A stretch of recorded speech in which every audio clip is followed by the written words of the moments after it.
time, it's like I accomplished that type of feeling. Like I did that, you know, so I'm cool with where I'm at. Did you? Terence Crawford with the shocking revelation. Terence Crawford finally admits that he knew he was going to retire before the Canelo fight. And he even mentions the Errol Spence fight. So in this video, I'm going to break down what Terence Crawford said in a brand new interview and overall give you guys my thoughts about Terence Crawford and this whole retirement angle and premonition that he had. So make sure you stay tuned to the end of the video. I'll be able to go through everything. What up, Fight World? It's your boy Ego, and I'm back with some more boxing. Now, I'm getting caught up, and this came across the desk. Terence Crawford had a brand new interview with the Pivot podcast, and it was just uploaded. It's over an hour. The link will be in the description, so you guys can listen to it uncut, unfiltered, and run those numbers up for the Pivot, right? And I haven't listened to the whole thing because, again, it's an hour. So I was kind of like skimming through it, watching certain parts, whatnot. But this part was of interest to the point where I wanted to make a video about it. I don't know if he has the other gems or whatnot. But what I'm noticing from this interview is it's almost like, I don't know if it's because of retirement, but Terence Crawford seems a bit more like loose, and it seems to be a very well put together interview with good questions and very introspective, where you're almost getting a little bit different side of Terence Crawford. Like it sounds like he's speaking from the heart, right?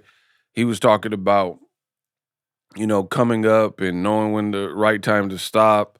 He talked about the Devin Haney, Tiger Johnson situation that happened, unfortunately, at the weigh-in, and just being doubted and stuff like that. So it sounds like he's really opening up, and it could be. I don't think Terence Crawford too much cares for boxing media, like he's pretty much said that.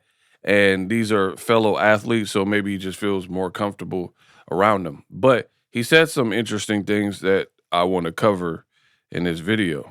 You walk into the ring with Canelo knowing that you'd retire if you won? Won or lost, 1,000%. Really? Boom. He said whether he was going to win or lose versus Canelo Alvarez. Baby, you want, baby, I know that. I was born ready, right? Regardless, whether he was going to win or lose, he was retiring, and he had it made up in his mind that this was the stopping point. Here's why. What was it? What brought you to the decision before the fight that was your last fight ever? Just everything that I went through in camp. I wanted to retire after Spence. I always told myself, I want to retire from boxing. I don't want boxing to retire me. So just going through all the aches and pains and the things that it's not talked about. It was just like, how many more of these do you want to go through? And Canelo is like that last fighter at the end of the game. Yeah. It's like, all right, I reached, here. Where is there to go after that? So a lot of people, they ask me, they say, well, you're not retired. Well, why are you retiring? You got a lot of more fighting in you. Why would I give it all to you though? Why not take some more with me and use it for something else?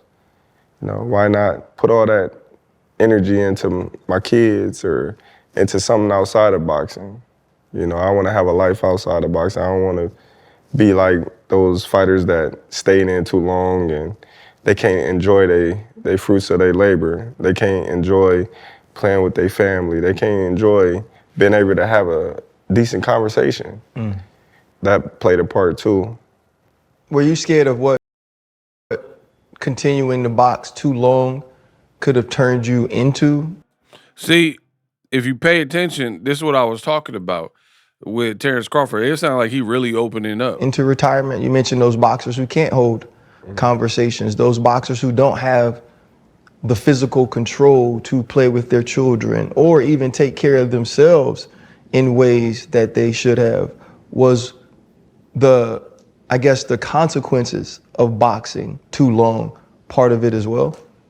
It all. You know, we talked about it all coming up.